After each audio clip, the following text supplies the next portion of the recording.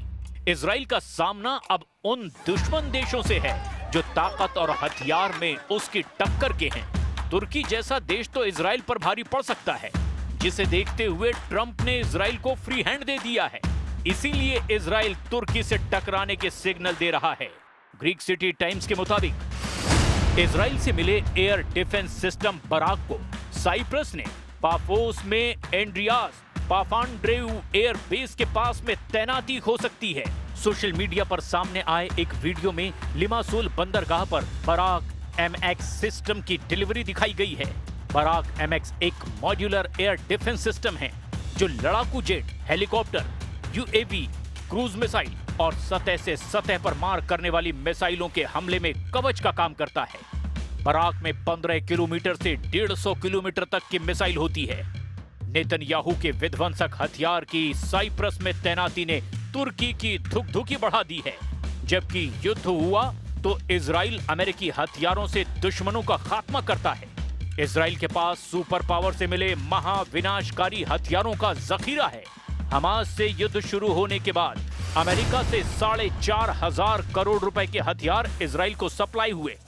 America की military मदद में इजराइल को 7,000 बंकर बस्टर बमों के लिए JDAM गाइडेड किट मिलेंगी, यानी joint direct attack munition guided kit.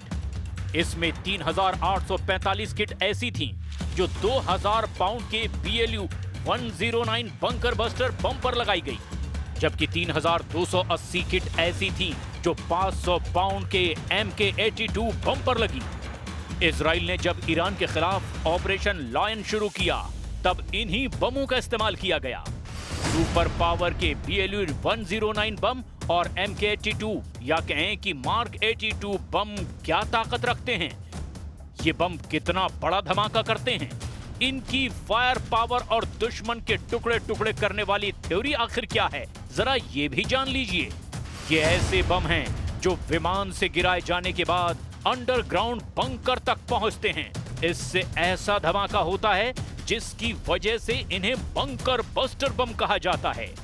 जब मार्क 82 बम फटता है तो 15 मीटर चौड़ा और 10 मीटर गहरा गड्ढा करता है। ये बम 3.5 मीटर मोटे कंक्रीट को भी चीरकर बंकर में बैठे दुश्मन को खत्म कर सकता है।